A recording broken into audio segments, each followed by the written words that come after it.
히브리서 8장 요점을 말하면 이렇습니다. 우리에게는 이와 같은 대제사장이 계십니다. 그분은 하나님 오른편에 권위 있게 앉으셔서 하나님께서 세우신 단 하나의 참 성소에서 예배를 주관하십니다. 대제사장에게 맡겨진 임무는 예물과 제물을 바치는 일입니다. 그것은 예수의 제사장직도 마찬가지입니다. 만일 그분께서 땅에 매여 계신 분이라면 제사장조차 되지 못하실 것입니다.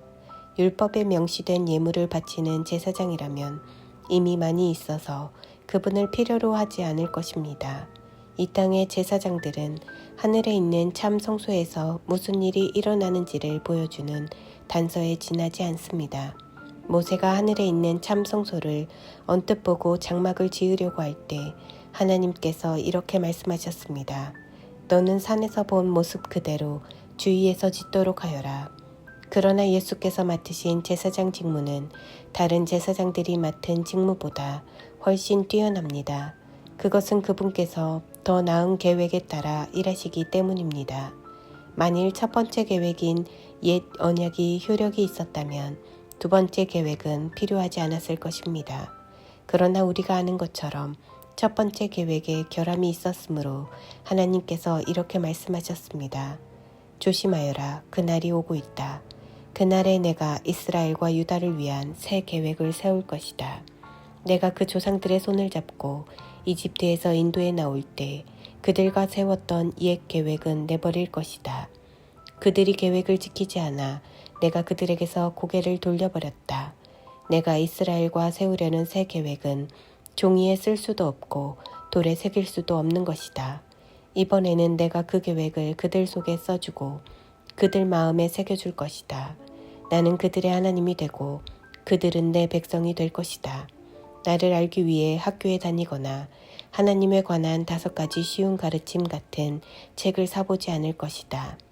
작은 자나 큰 자나 낮은 자나 높은 자나 모두가 나를 직접 알게 될 것이다. 그들의 죄가 영원토록 깨끗이 씻겨지고 너그럽게 용서받음으로 나를 알게 될 것이다. 하나님께서는 자기와 자기 백성 사이에 새 계획, 새 언약을 세우심으로 옛 계획을 폐기 처분하셨습니다. 이제 옛 계획에는 먼지만 쌓이고 있습니다. 9장 첫 번째 계획에는 예배를 위한 지침과 특별히 고안된 예배 장소가 있었습니다. 바깥을 두르는 큰 장막을 세우고 그 안에 등잔대와 상과 하나님께 드리는 빵을 두었는데 이곳을 성소라고 했습니다. 그런 다음 휘장을 치고 그 뒤에 작은 내부 장막을 세웠는데 이곳을 지성소라고 했습니다. 거기에는 금으로 만든 분향제단과 금을 입힌 언약궤가 놓여 있었고 언약궤 안에는 만나를 담은 금 항아리와 아론의 쌍난 지팡이와 언약의 2 돌판이 있었고 천사가 날개로 덮는 모양의 속죄소가 언약궤를 덮고 있었습니다. 하지만 지금은 이것들에 대해 이야기할 시간이 없습니다. 이런 것이 갖춰진 뒤에 제사장들이 큰 장막에 들어가 직무를 수행했습니다. 작은 내부 장막에는 대제사장만이 1년에 한 번 들어가서 자기 죄와 백성의 누적된 죄를 위해 피를 제물로 드렸습니다. 이것은 큰 장막이 서 있는 동안에는 백성이 하나님께로 걸어 들어갈 수 없음을 성령께서 시각적 비유로 보여주신 것입니다. 이 제도 아래서 드려진 예물과 제물은 예식과 행위의 문제에 해당할 뿐 문제의 핵심에는 다가가지 못합니다. 백성의 양심을 만족시켜주지 못합니다. 본질적으로 이 제도는 철저히 재정비될 때까지 한시적으로 차용된 제도일 뿐입니다. 그러나 메시아께서 뛰어난 새 언약의 대제사장으로 오셔서 이 창조 세계에 있는 옛 장막과 그 부속물을 지나시고 하늘에 있는 장막인 참 성소로 영단번에 들어가셨습니다. 또한 그분은 염소와 송아지의 피로 드리는 제물 대신에 자신의 피로 값을 치르심으로 영단번에 우리를 자유케 하셨습니다. 동물의 피와 정결 예식도 우리의 신앙과 행위를 실제로 깨끗하게 해준다면 하물며 그리스도의 피는 우리의 삶 전체를 안팎으로 얼마나 더 깨끗하게 해줄지 생각해 보십시오. 그리스도께서 성령을 힘입어 자기 몸을 흠없는 제물로 드리심으로 스스로 훌륭해지려는 부질없는 수고에서 우리를 자유케 하셨습니다. 그리하여 우리는 전력을 다해 하나님을 위해 살 수 있게 되었습니다. 유언은 사람이 죽어야 그 효력이 발생합니다. 새 언약도 예수께서 죽으심으로 효력이 발생했습니다. 그분의 죽으심은 옛 계획에서 새 계획으로 바뀌었음을 나타내는 표지입니다. 이 죽음으로 인해 옛 의무 조항과 그에 따르는 죄가 폐지되었고 상속인들은 자신들에게 약속된 영원한 유산을 받으라는 부름을 받았으며 그분께서 이 새로운 방식으로 하나님과 그분의 백성을 화해시키셨습니다. 첫 번째 계획을 실행에 옮기는데도 죽음이 필요했습니다.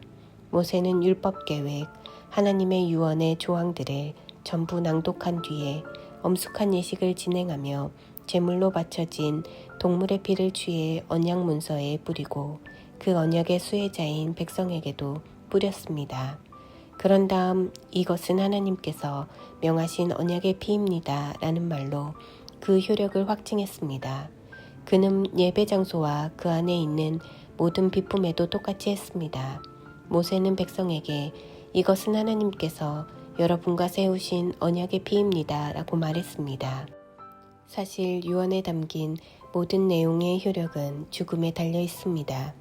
죽음의 증거인 피가 우리의 전통 속에서 특히 죄 용서와 관련해 그토록 자주 사용된 것은 이 때문입니다.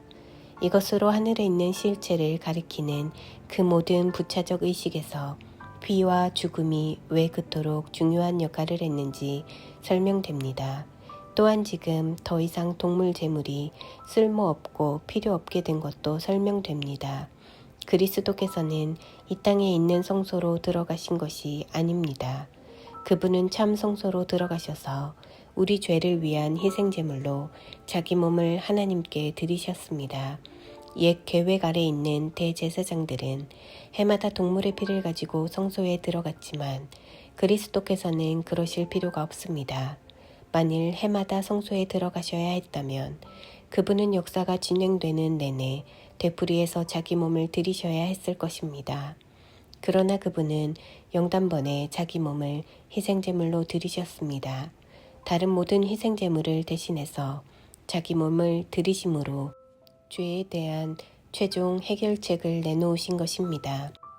누구나 한 번은 죽으며 그 후에는 자기 삶의 결과와 마주해야 합니다. 그리스도의 죽으심도 단 한 번 일어난 사건이지만 죄를 영원히 제거하는 희생제물로 죽으신 것이었습니다. 그러므로 그분께서 다시 나타나실 때 그분을 뵙기 원하는 이들이 맞게 될 결과는 다름 아닌 구원입니다.